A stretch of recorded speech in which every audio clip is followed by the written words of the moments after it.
घर क्या होता है? तुम्हारा निजी घर, उस पर किसी और का अधिकार नहीं है, वो तुम्हारे नाम पे रजिस्टर्ड है। इसी प्रकार मेरी निजी वस्तु क्या होती है? जो मेरा मोबाइल है मेरी निजी वस्तु है, मेरी कार मेरी निजी वस्तु है, मेरी बाइक मेरी साइकिल ये सब मेरी निजी वस्तु हैं, जिस पर किसी और का अधिकार ना हो, वो निजी कहलाती है। अब निजी से मैचिंग निज नाम। अब ये क्या है? निज नाम का मतलब है मेरा अपना नाम, वो जो मेरा खुद का है, वो नहीं जो किसी ने दिया है। हमें हमारे नाम किसने दिए हैं? ये जितने भी नकली नाम हम लेके बैठे हैं, ये हमें किसी रिश्तेदार ने, माता पिता ने, किसी पंडित जी ने, किसी ने गुरु धारण किया तो गुरु जी ने, यानी ये नाम हमें किसी ना किसी ने दिए हैं। और किस आधार पे दिए हैं?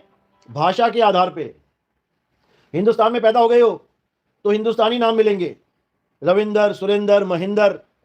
अंग्रेजों के घर पैदा हो गए तो अंग्रेजी नाम मिलेंगे, जॉन, स्टीव, माइकल, जॉनसन। अरब देश में पैदा हो गए तो अरबी नाम मिलेंगे, अलग अलग नाम जितने भी हैं अरब देश के। चाइना में पैदा हो गए तो चाइनीज नाम मिलेंगे, योंग चोंग पोंग पता नहीं क्या क्या नाम रखे उन्होंने। किसी और देश में चले गए, कहीं और पैदा हो गए, सरदारों क्या पैदा हो गए तो सरदारों वाले नाम मिलने लग जाएंगे, दिलजीत सिंह, दिलजीत कौर, महेंद्र सिंह, महेंद्र कौर, गुरिंदर सिंह, गुरिंदर कौर, ऐसे नाम मिलने लग जाएंगे। यानी सारे नाम तुम्हें कोई ना कोई दे रहा है, भाषा के आधार पे, धर्म के आधार पे, जाति के आधार पे, कई बार तो रंग रूप के आधार पे मिल जाते हैं। अब बच्चा काला पैदा हो गया, उसका नाम ही कालू रख दिया, कालू। अब बच्चा भूरा पैदा हो गया, अब भूरी आंखों वाला आ गया तो उसका नाम भूरा ही रख दिया। ऐसे भी नाम मिल जाते हैं। तो ये सारे नाम जात पात धर्म रंग भेद इससे मैचिंग नाम होते हैं। लेकिन हमारा निज नाम क्या है जो हमें कोई दे नहीं सकता? वो नाम अनाम है, वो नाम अबोल है, वो नाम अक्कह है, वही नाम सत्य है। और ये जो नाम दे दिए गए हैं हिंदी पंजाबी उर्दू फारसी के, ये असत्य है, ये झूठे नाम है। जैसे हमारे नाम झूठे, वैसे ही जितने भी देवी देवता, जितने भी भगवानों के नाम इस इंसान ने रखे हैं वो भी झूठे। क्यों? क्योंकि वो लिखने बोलने में और मिटाने में आते हैं। लिखते जाओ मिटाते जाओ। परमात्मा का नाम भी मिटा सकता कोई? कहते हैं एक तू सच्चा, तेरा नाम सच्चा, तो नाम सच्चा, सच्चे नाम को मिटा सकता है कोई? अरे परमात्मा को कोई नहीं मिटा सकता तो उसके नाम को भी कोई नहीं मिटा सकता, क्योंकि नाम ही परमात्मा है। नाम ही परमात्मा है। हम गुरु के पास जाके क्या कहते हैं? गुरुजी हमें नामदान दो। नामदान का मतलब नहीं गुरुजी मुझे हिंदी के नाम दे दो, मैं हिंदुस्तानी हूं। मुझे अरबी के नाम दे दो, मैं अरब देश का हूं। मुझे चाइनीज नाम दे दो, मैं चाइना का हूं। ये नहीं होता नामदान। नाम का मतलब है परमात्मा। हे गुरुदेव मुझे परमात्मा दान में दे दो। बुल्ले शाह ने अपने गुरु से बोला। उसके गुरुजी क्या कर रहे थे? उसके गुरुजी धान, जीरी होती है धान, चावल क्या बोलते तुम लोग, उसको एक जगह से उठा के दूसरी जगह लगाया जाता है। जब देखा ना खेतों में काम करते हैं वो। तो बुल्ले शाह जब वहां पहुंचे, कहते गुरुजी मुझे खुदा दे दो, मुझे रब दे दो, मैं रब को पाना चाहता हूं। तो उसके गुरुजी क्या कहते? ओ बुल्लिया, रब दा की पाना, एथों पुटना एथे लाना। कहते रब का क्या पाना? इधर से उखाड़ा और इधर लगा दिया, मिल गया रब। अब वो क्या उखाड़ा और क्या लगाना है, ये भेदी गुरु बताता है। बुल्ले शाह को जो भेद मिल गया कि यहां से उठा और वहां लगा, वो क्या उठाना और क्या लगाना है? तुम्हारी सुरता को, अपनी सूरत को संसार से हटाना है और नाम में लगाना है। जो भेद गुरुजी बताएंगे, जो नाम दीक्षा में नाम का दान देंगे, उस नाम में सूरत को लगाना है। तो क्या हो जाएगा? संसार से सूरत अलग हो जाएगी और नाम में सूरत लग के नाम में समा जाएगी। सूरत समाए शब्द में, शब्द ही नाम है, शब्द ही नाम है। कौन सा शब्द? 52 अक्षरी शब्द नहीं, सार शब्द। 52 अक्षरी शब्द को क्या बोला? ये झूठे शब्द हैं। शब्द शब्द बहु अंतरे, सार शब्द मत लीजे, कहें कबीर जहां सार शब्द नहीं, दृग जीवन सो जीजे। कहते हैं शब्द शब्द बहु अंतरे, यानी शब्द और शब्द में बहुत बड़ा अंतर है। क्या अंतर है? एक शब्द सुख रास है, एक शब्द दुख रास, एक शब्द बंधन काटे और एक गल की फांस। यानी एक तो तुम्हारे बंधन काट रहा है शब्द, वो कौन सा शब्द है? वो सार शब्द है। सार शब्द गही बाची हो, मानो एतबारा, और अक्षर पुरुष एक पेड़, निरंजन वाकी डारा। यानी जो तुम्हारा मुक्ति का दाता सार शब्द है वही असली शब्द है। और ये जो इंसानों के द्वारा बनाए गए 52 अक्षरी शब्द हैं, ये बंधन वाले हैं। ये अक्षरों को जोड़ जोड़ के जो शब्द बना दिए गए हैं, 52 अक्षर जोड़े आन, सकिया ना अक्षर एक पहचान। ये सारे अक्षरों को जोड़ जोड़ के शब्द बना के उसी को जपने में लगे हैं। राम कितने अक्षरों से बना है? रा म आका डंडा, इसको पकड़ के बैठ गए। हरे कृष्णा हरे राम कितने सारे अक्षर हैं, जोड़ दिए, इसको पकड़ के बैठ गए। राधे राधे, इन अक्षरों को पकड़ के बैठ गए। अल्लाह हु अकबर, इन अक्षरों को पकड़ के बैठ गए। वाहे गुरु, इन अक्षरों को पकड़ के बैठ गए।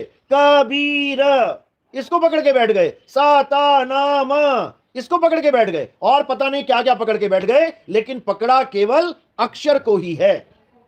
52 अक्षरों को ही पकड़ लिया है। और जो आदि है, आदि अक्षर, उसका भेद नहीं जाना।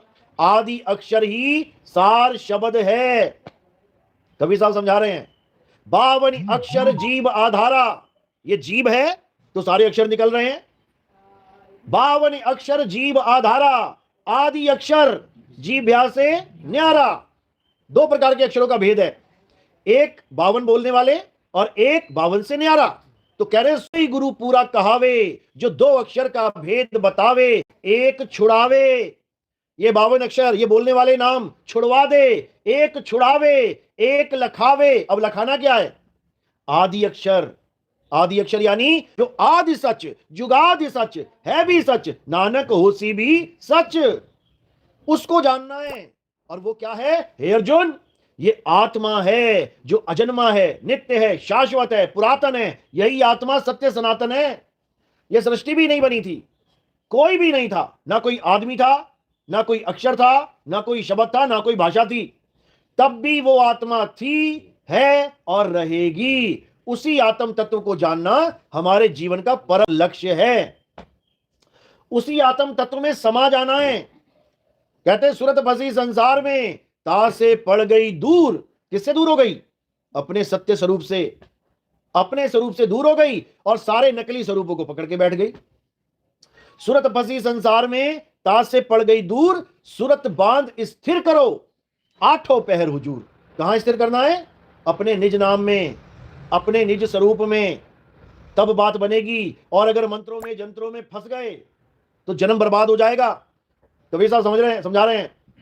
तंत्र मंत्र सब झूठ है, इनमें ना उलझे कोई, और सार शब्द जाने बिना कागा हंस ना होए। कहते सार शब्द को जाने बिना कागा हंस नहीं हो सकता। ये इन्हीं अक्षरों में उलझ पुलझ के मर जाएगा। हिंदी पंजाबी उर्दू फारसी जपता रह जाएगा। इस दुनिया में क्यों जन्म हुआ? हिंदी के नाम जपने के लिए, या अंग्रेजी के नाम जपूं, या नाम पढ़ता रहूं सारी उम्र कलमे के रूप में, नमाज के रूप में? क्या है ये अरबी के अक्षर है। उन्हीं अरबी के अक्षरों को रटा रटा के आज कितने लोगों को मुसलमान बना दिया गया है। जबकि मुसलमान का मतलब क्या है? मुसल्ला प्लस ईमान। जो मुसल्ले पे खड़ा होकर नमाज पढ़ना सीख ले। नमाज का मतलब ये नहीं है कि चंद अक्षरों को रिपीट करना है। नमाज का मतलब है नमः प्लस अज, यानी उस परमात्मा को बंदगी कर, नतमस्तक हो जा उसके आगे। मंत्र नहीं पढ़ने हैं, इसको अल्लाह का जिक्र बोला गया, यानी उसकी याद में खो जा। जब उसकी याद में खो जाएगा, उसको याद करना शुरू करेगा, तब वो जाप नहीं कहलाएगा, तब वो सिमरन कहलाएगा। संत महात्मा यहां पे सिमरन का भेद बताने आते हैं, ना मंत्र जपवाने नहीं आते। ये जप तप तो वो छुड़वाने आते हैं। मुझको कहां ढूंढ रे बंदे, मैं तो तेरे पास में, ना मैं जप में, ना मैं तप में, ना एकांत निवास में। कबीर साहब मना कर रहे हैं कि किसी जप को नहीं करना है, ये अक्षरों को नहीं जपना है। लेकिन जितने कबीरपंथी हैं, ये सारे अक्षर पकड़ा पकड़ा के सोच रहे हैं कि हम सदगुरु बन गए। ये सारे मंत्र जंतर पकड़ा के सोच रहे हैं कि हम सदगुरु बन गए। अरे गुरुआ कैटेगरी में आ गए तुम लोग। कबीर साहब समझा रहे हैं, गुरुआ तो घर घर फिरे और कौड़ी केर 50, अपने रूप की खबर नहीं और शिष्यकरण की आस। चेले मूंढने में लगे हुए हैं सारे, और अपने स्वरूप को जानते नहीं। तो दे क्या रहे हैं? मंत्र। ये जंतर मंत्र पकड़ा रहे हैं। तो क्या कह रहे हैं? घर घर मंत्र देत फिरत हैं, ये माया के अभिमाना, और गुरुआ सहित शिष्य सब बूढ़े, अंत काल पछताना, साधो देखो ये जग बौराना। कोई हिंदू गुरु फेमस होता है तो वो राम राम जप लो, राधे राधे जप लो, ओम नमः शिवाय जप लो, जो मनाए वो जप लो। चेलों से पूछते हैं कई लोग, तुम किसकी पूजा करना चाहते हो? मैं भगवान राम से प्रेम करता हूं। तुम राम राम जप लो। तुम किससे प्रेम कर रहे हो? मुझे हनुमान जी बहुत अच्छे लगते हैं, तुम हनुमान चालीसा पढ़ लो। तुम्हें क्या पसंद है? मुझे दुर्गा माता पसंद है, तुम दुर्गा चालीसा पढ़ लो। तुम्हें क्या पसंद है? मुझे कृष्ण जी पसंद है, तू हरे कृष्णा कर ले। तुम्हें कौन अच्छा लग रहा है? मुझे राधा अच्छी लग रही है, तू राधे राधे जप ले। ये मजाक बना लिया इन लोगों ने, भगवान का मजाक बन गया। ये तो वो बात हो गई, तूने कौन सी सब्जी खानी है? मुझे भिंडी पसंद है, तू भिंडी भिंडी जप ले। तुझे क्या पसंद है? मुझे करेला पसंद है, तू करेला करेला जप ले। तुझे क्या पसंद है? मुझे गोभी पसंद है, तू गोभी गोभी जप ले। बताओ, मजाक बना दिया, मजाक बना दिया इन लोगों ने। जबकि तत्वज्ञानी क्या कहता है कि इस दुनिया में दो प्रकार के तत्व हैं। एक असत्य तत्व, असत्य यानी काया, शरीर, सबके एक लाइन में खड़े कर दो। शरीर किससे बने हैं? 5 तत्वों से। राधा किससे बनी है? 5 तत्वों से। राम जी किससे बने हैं? 5 तत्वों से। हनुमान जी का शरीर कैसे बना? 5 तत्वों से। तो ये 5 तत्व अलग कैसे हो गए? ये 5 तत्व हैं, अलग अलग नहीं है कि इसको तू राधा बोल दे, उसको हनुमान जी बोल दे, उसको राम जी बोल दे। ये सारे एक कैटेगरी के तत्व हैं, असत्य तत्व हैं। हे अर्जुन, अध्याय 2 16वां श्लोक क्या कह रहे हैं? इस दुनिया में दो प्रकार के तत्व हैं, एक असत्य तत्व है। असत्य तत्व में ये सारे शरीर आ जाते हैं, सारे शरीर। जैसे एक ही मिट्टी के 1000 घड़े बना दिए जाएं, अलग अलग डिजाइन के, तो जो अज्ञानी है वो डिजाइन देख रहा है, ये मटका है, ये घड़ा है, ये सुराही है, उसको डिजाइन दिख रहा है। और जो ज्ञानी है उसे मिट्टी दिख रही है। 1000 प्रकार के घड़ों को वो एक ही प्रकार में ले लेगा कि ये मिट्टी है, बात ही खत्म हो गई। और अज्ञानी क्या करेगा? अज्ञानी नामों में फंस जाएगा, ये सुराही है, ये मटका है, ये घड़ा है, ये है, ये वो है। यानी ये राम है, ये कृष्ण है, ये हनुमान है, ये शंकर जी है, ये माता जी है, ये है, ये वो है।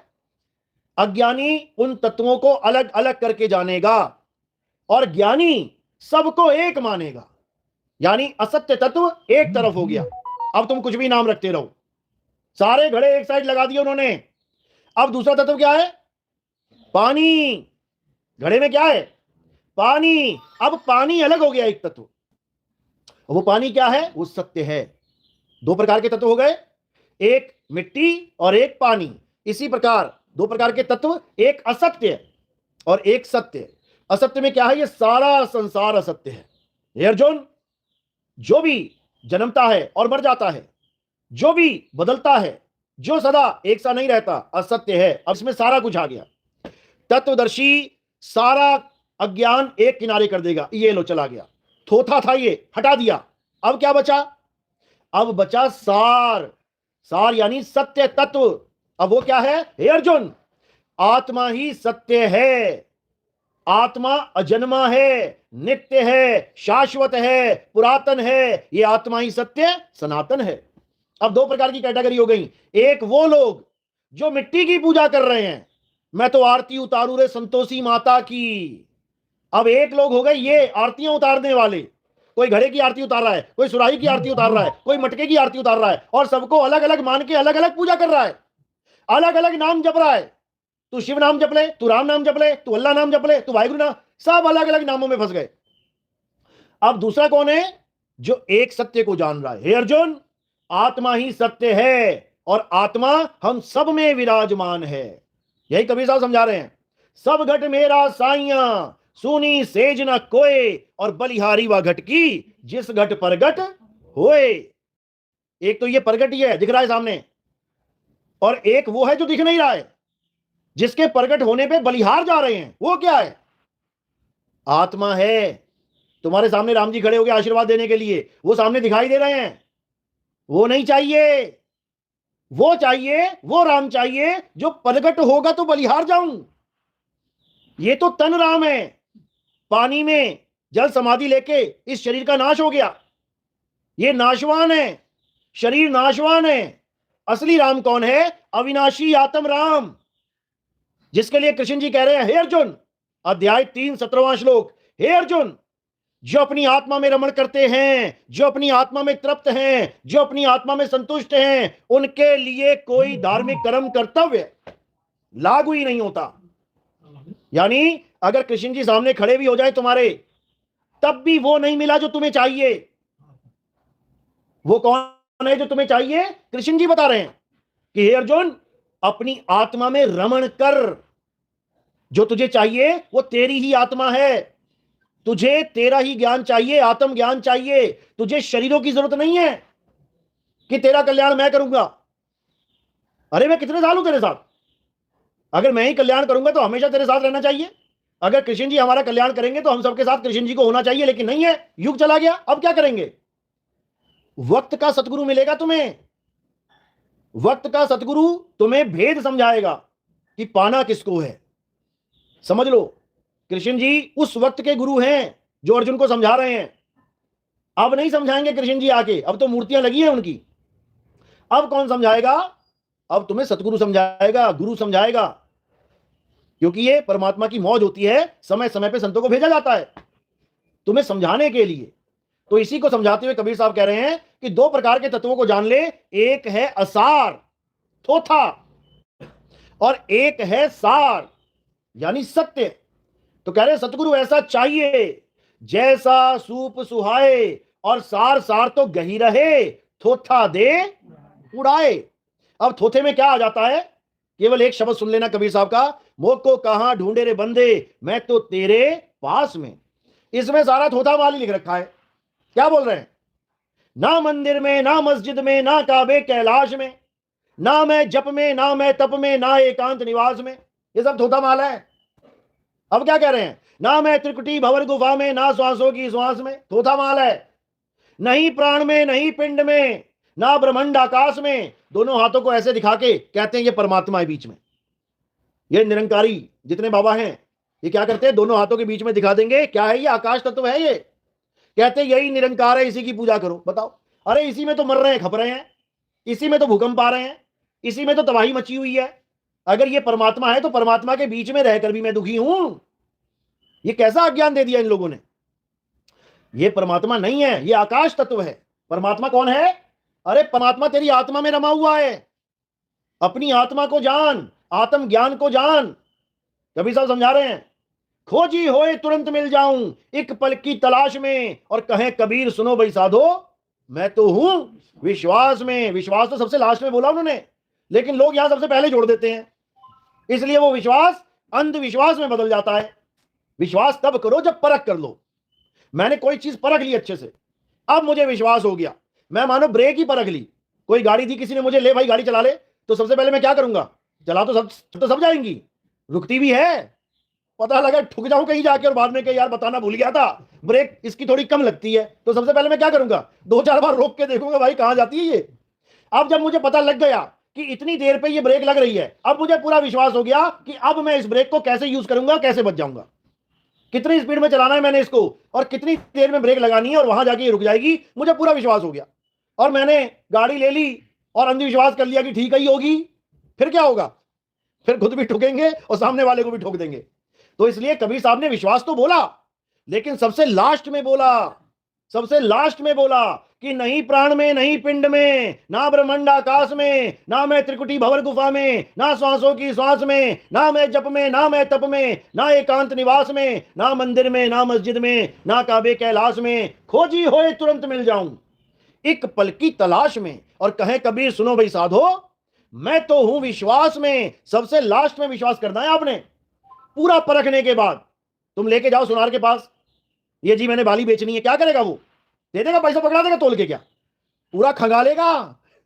जब उसका निष्कर्ष निकल जाएगा तब वो विश्वास करेगा इतने परसेंट सोना है और इतने परसेंट उसमें मिलावट है, उसके बाद वो उसका पैसा देगा। इसको कहते हैं विश्वास, और वो है अंधविश्वास। मैं तो गुरुजी की शरण लग गया हूं, अब गुरुजी नरक में ले जाए तो मैं नरक में भी चला जाऊंगा। अबे गुरु के उदाहरण किया, फिर वैसे ही नरक में जा रहा था, बिना गुरु के जा रहा था, तो गुरु क्यों कर लिया। गुरु नरक में जाने के लिए नहीं बना हुआ है, गुरु नरक से बचाने के लिए बना हुआ है।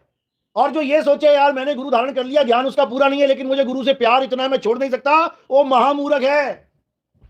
क्योंकि गुरु प्यार करने की चीज ही नहीं है, गुरु तो ज्ञान लेने की चीज है। प्यार करना है तो गर्लफ्रेंड बॉयफ्रेंड बनाते रहो यार, कौन मना कर रहा है। गुरु प्यार करने की चीज नहीं है, गुरु ज्ञान लेने की चीज है। गुरु को ज्ञान से तोलो, शरीर से मत तोलो कि मेरा गुरु इतना सुंदर है मैं छोड़ नहीं सकती उसको, मैं छोड़ नहीं सकता उसको। मर फिर जाके, बन जा कुत्ता बिल्ली बकरा, आ जाएंगे सींग और पीछे लग जाएगी पूंछ, तब दे कर लियो गुरु से प्यार। तो ये संसार ऐसा ही है मेरे भाई, ये संसार सत्य को नहीं समझता, ये सत्य के पीछे भागता है। इसीलिए बर्बाद है ये। तो कबीर साहब कह रहे हैं सत्य असत्य का करे निबेड़ा, और कहें कबीर सो हंस है मेरा।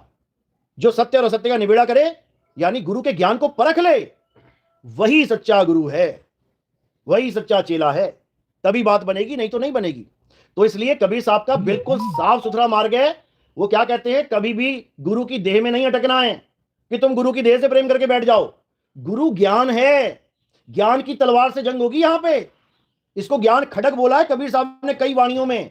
ये ज्ञान खड़ग जब चलती है तो अज्ञान का नाश करती है, समझ लो। और जिस गुरु का ज्ञान कट जाए उसको त्याग देना, नहीं तो जन्म बर्बाद हो जाएगा तुम्हारा। और जिस गुरु का ज्ञान नहीं कटता वही अकट्ट ज्ञान है, वही सत्य ज्ञान है, वही परमात्मा का हंस जो तुम्हें तुम्हारा कल्याण करने के लिए आया है। याद रखना इस बात को। तो कबीर साहब यही समझा रहे हैं कि गुरु कौन है, गुरु ज्ञान है, गुरु काया नहीं है। और कबीर साहब को भी काया मत मान लेना गलती से कि ये दाढ़ी टोपी वाले कबीर साहब हैं। ये कबीर साहब नहीं है। ये तो तुम्हें दिखाने के लिए इंसान चोला धारण किया हुआ उन्होंने, केवल तुम्हें दिखाने के लिए कि हां मैं भी तुम्हारे जैसा हूं, एक आदमी हूं, एक गुरु हूं, सुन लो मेरी बात, बस इसलिए। नहीं तो वो कोई आदमी नहीं है। अरे तुम आदमी नहीं हो, तुम्हें लग रहा है मैं आदमी हूं, कितनी देर के लिए? जब तक इंसान का चोला मिला है तब तक के लिए। और जैसे ही इंसान का चोला छूट गया और तुम्हें मिल गया कुत्ते का चोला, तुम्हें मिल गया भालू का चोला, अब तुम अपने आप को कुत्ता और भालू ही समझोगे, भूल जाओगे कि तुम इंसान भी थे। क्योंकि बाकी जानवरों की तरह ये इंसान एक चोला है, कपड़े हैं, कुछ समय के लिए मिले हैं। अरे विष्णु जी ने कुछ कुछ समय के लिए कपड़े पहने हैं, तुमने पक्की मोहर लगा दी कि विष्णु जी का मतलब है आदमी, लक्ष्मी जी का मतलब है औरत। तुमने पक्की मोहर लगा दी कि राम जी का मतलब है आदमी, कृष्ण जी का मतलब है आदमी। अरे वो आदमी नहीं है, वो नर नहीं है। गीता में यही समझाया कि जो मुझे नर रूप में जानता है वो मुझे जानता ही नहीं है। हे अर्जुन, मैं नर नारी नपुंसक नहीं हूं, मैं क्या हूं, मैं आत्मा हूं। और तू भी ये जान ले कि तू भी एक आत्मा है। कुछ समय के लिए हमने शरीर धारण किया है। विष्णु जी ने कुछ समय के लिए मछली का शरीर धारण किया तो पहला अवतार बन गया मत्स्य अवतार। अब कहो विष्णु जी तो मछली है, मछली है, मछली नहीं है। उसके बाद उन्होंने कछुए का अवतार धारण कर लिया, अब कहो वो कछुआ है, वो कछुआ नहीं है। फिर उन्होंने जंगली सुअर वराह रूप धारण कर लिया, अब कहो विष्णु जी तो वराह है, नहीं है। उसके बाद आधा आदमी आधा जानवर का रूप धारण कर लिया, कहो ये आधा आदमी आधा जानवर ही है, नहीं है। उसके बाद आदमियों का रूप धारण कर लिया और तुमने पक्की मोहर लगा दी कि ये तो आदमी ही है, आदमी भी नहीं है, ये आदमी भी नहीं है। तो ये कौन है? हे अर्जुन, मैं अजन्मा हूं, नित्य हूं, शाश्वत हूं, पुरातन हूं, मैं ही सत्य सनातन हूं। वो आत्मा है और तुम क्या हो? तुम भी आत्मा ही हो। लेकिन तुम्हें आत्मा का ज्ञान ही नहीं पता है, इसलिए तुम अपने आप को आदमी, औरत, बच्चा, बूढ़ा, जवान ये मान के बैठ गए हो। तुम अपने गुरु को भी आदमी, औरत, बच्चा, बूढ़ा, जवान मान के बैठ गए हो। तभी तो तुम्हें समझ में नहीं आ रही है बात।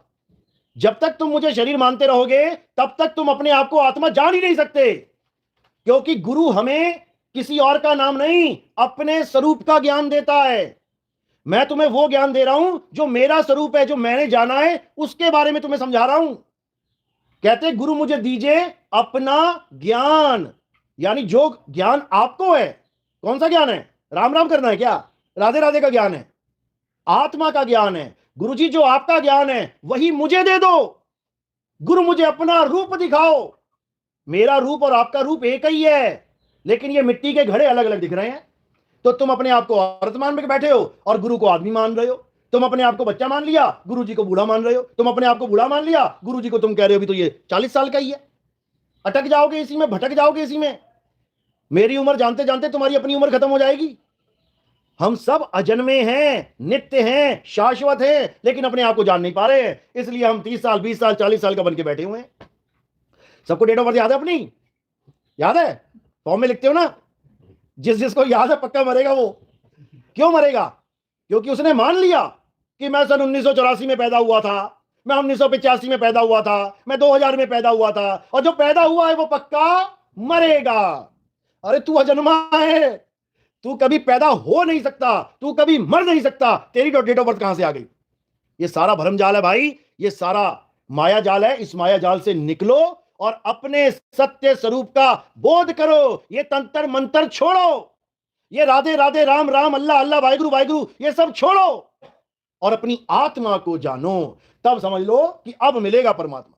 कबीर साहब कह रहे जब लग ना चीन हो गए आत्म, तब लग ना मिली है परमात्म। क्यों? क्योंकि परमात्मा तेरी आत्मा में विराजमान है, लेकिन तुझे आत्मा का ज्ञान ही नहीं है। जैसे घी कहां विराजमान है? दूध में विराजमान है, लेकिन तुझे दूध से दही बनाने का तरीका ही नहीं पता, तो क्या करेगा? सारी उम्र दूध ही पीता रह जाएगा, घी का स्वाद नहीं मिल पाएगा। इसी प्रकार परमात्मा हमारी आत्मा में विराजमान है। गुरु ग्रंथ साहब में क्या लिखा है? आत्म में राम, राम में आत्म, चीनस गुरुमुख विचारे। तो जब गुरु मिल जाएगा, आत्मा का ज्ञान मिल जाएगा, उसके बाद ये सारे मंत्र फीके पड़ जाएंगे, झूठ हो जाएंगे, हटाओ इसको।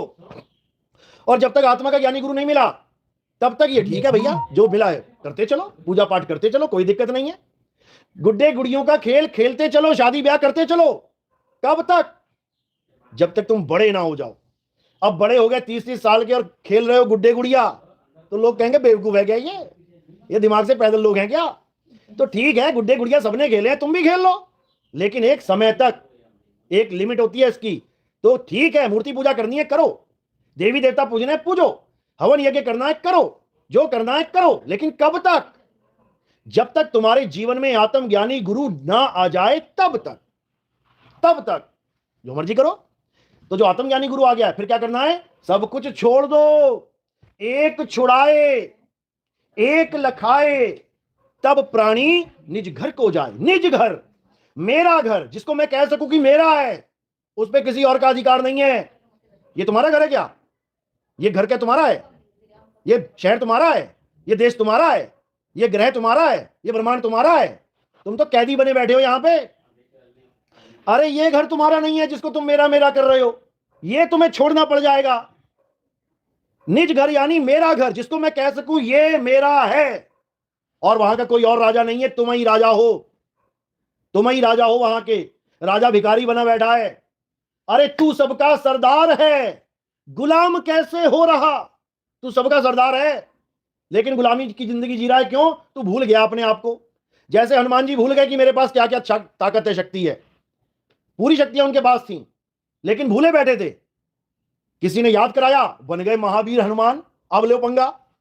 इसी प्रकार आप अमर हो, अमर, लेकिन अपने आप को जान नहीं रहे हो, इसलिए भुक्तभोगी बन के बैठे हुए हो।